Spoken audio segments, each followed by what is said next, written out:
اسمی و اسم ابی ہے، اسم ابی، رسالت مآب کی یہ حدیث کہ جس میں رسالت مآب نے فرمایا کہ اس کا نام میرا نام ہوگا اور میرے والد کا نام ہی ان کے والد کا بھی نام ہوگا، یہ روایت خود برادران اہل سنت کے وہاں معتبر ہے، لیکن اکثر بڑے علماء نے اس کا یہ آخری فقرہ کہ اسم ابی ہے، اسم ابی، اس کو قبول نہیں کیا ہے۔ لہٰذا اس بنا پر اکثر علماء یہ کہتے ہیں برادران اہل سنت کے بھی کہ جو شیعوں کے وہاں روایت ہے کہ جو معتبر ترین روایت ہے کہ سرکار رسالت مآب نے فرمایا کہ آخری امام کے والد کا نام حسن ہوگا، وہ حسن کے بیٹے ہوں گے، یہ روایت زیادہ معتبر مانی گئی ہے، اور اسی بنا پر برادران اہل سنت بھی آخری امام کے عقیدے میں شیعوں کے ساتھ ساتھ ہیں۔ ہم سے جو دوسرا سوال ہمارے بھائی نے پوچھا ہے پروفیسر کمال الدین اکبر صاحب کے کسی بیان سے متعلق کہ جو ون ٹی وی پر نشر ہوا تھا، جناب امام موسیٰ کاظم علیہ السلام کی تاریخ میں یہ بات ملتی ہے کہ جیسا کہ ہمارے بھائی نے پوچھا ہے، لیکن میں ایک بات اپنے اس بھائی سے بھی اور بقیہ مؤمنین سے بھی، بقیہ ناظرین سے بھی کہنا چاہوں گا کہ اگر کوئی پروگرام آپ کا ون ٹی وی کے اوپر آپ دیکھ رہے ہو، دوبارہ دیکھنا چاہیں یا نہ دیکھ پائے ہو، مس ہو گیا ہو، ہر دو صورت میں یہ پروگرامز یوٹیوب کے اوپر موجود ہیں۔ آپ یوٹیوب کے اوپر جا کر اس پروگرام کو چاہیں تو مس ہونے کی بنا پہ پہلی بار دیکھ لیں، یا اگر پسند آنے کی بنا پہ آپ اس کو دوبارہ دیکھنا چاہیں تب بھی دیکھ سکتے ہیں۔ السلام علیکم، میرا نام زینب خاتون ہے اور میں لداخ سے ہوں۔ مولانا صاحب سے میرا یہ سوال ہے، کیا ہم اپنے روزے کا فطرہ ون چینل کو دے سکتے ہیں؟ السلام علیکم ورحمۃ اللہ وبرکاتہ۔ ہماری بہن نے پوچھا ہے کہ روزے کا فطرہ کیا ون کو دیا جا سکتا ہے؟ ہو سکتا ہے کہ ہماری بہن کی مراد ماہ مبارک رمضان کے بعد جو عید آتی ہے اس وقت دیا جانے والا فطرہ ہے، شاید یہ مراد ہو، یا شاید مراد ہو سکتی ہے کہ روزے کا کفارہ، یا تیسری مراد ہو سکتی ہے کہ روزے کا فدیہ۔ یہ تین چیزوں کے بارے میں ہو سکتا ہے کہ ہماری بہن نے پوچھا ہو۔ ان تینوں کو آپ چینل ون کو نہیں بھیج سکتے، نہ ماہ مبارک رمضان کے بعد آنے والی عید کا فطرہ دے سکتے ہیں آپ، نہ ہی کفارہ دے سکتے ہیں، نہ فدیہ دے سکتے ہیں۔ یہ تینوں غریب مستحق جو مسکین ہیں، ان کا جو مؤمنین ہیں، ان کا یہ حق ہے ان تک پہنچانا ہے۔ آئیے اگلا سوال لے لیتے ہیں۔ مولانا صاحب جاوید بھائی السلام علیکم۔ مولانا صاحب مجھ کو ایک سوال یہ کرنا ہے آپ سے کہ پچھلے ایپیسوڈ میں آپ نے بتایا تھا کہ وحشت قبر آپ 3 دن بعد بھی پتہ چلے تو آپ پڑھ سکتی ہیں، تو کچھ لوگ یہ کہتے ہیں کہ وحشت جو ہوتی ہے یہ تو سمجھو پہلی رات کو کہتے ہیں کہ جس دن مردہ دفن ہوتا ہے اس کے کچھ گھنٹے کے بعد سمجھے کہ ان کا حساب کتاب شروع ہوتا ہے، تو اس کے اوپر وحشت طاری ہونا جو ہوتی ہے تو اس کی دور کرنے کے لیے انسان کو پہلی رات کے دن پڑھنا چاہیے۔ اگر آپ 3-4 دن کے بعد یا پھر کبھی بھی زندگی میں پڑھیے تو پھر وہ وحشت کیسے رہی؟ وہ تو آپ ہدیہ میت سوچ کے پڑھیے، اس میں کنفیوز ہو رہی ہوں۔ میں نے سوچا میں پھر آپ کو زحمت دوں اور آپ سے پوچھوں کہ آپ اس بات کو واضح میں کر دے کہ وحشت قبر کہتے ہیں لوگ نا کہ بس مردہ جب دفن ہو گیا تو بس مغرب کے وقت آپ نماز کے بعد وحشت قبر پڑھیں، کیونکہ کچھ گھنٹوں کے بعد مولا علی تشریف لاتے ہیں اور سوال جواب ہوتے ہیں، اسی لیے میں پوچھ رہی ہوں آپ سے۔ لوگ کہتے ہیں تیجا جب ہوتا ہے تو وحشت قبر کے بارے میں تو نہیں ہوتا ہے کہ آپ نماز پڑھیے، 3 دن ہو جاتے ہیں، تیجے کی مجلس ہوتی ہے، پھر ایسے ہی 40ویں کی ہوتی ہے، تو وحشت کو وہ کہتے ہیں کہ یہ تو پہلی رات کی مردے کے اوپر میں ظاہر ہوتی ہے، سمجھیے میں نے اس کے اوپر ہوتی ہے وحشت، تو اسی لیے وحشت قبر پہلی رات کے ہی دن پڑھنا چاہیے۔ تو اس کو آپ مجھے واضح طور پر بتا دیجئے کہ کیا ہے، میں پہلی رات ہی پڑھ سکتی ہوں صرف، یا پھر اگر میں 3 دن کے بعد یا پھر اس طرح سے ہدیہ میت سوچ کے میں کبھی بھی پڑھ دوں تو وہ وحشت قبر کے حساب سے کہلائے گا؟ یہ آپ مجھے بتا دیجئے۔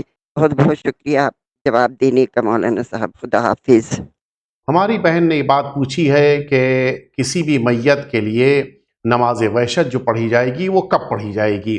انتقال کے بعد آنے والی پہلی رات جو زندہ افراد کی پہلی رات ہے وہ نماز وحشت کا وقت ہے، اور اسی بنا پہ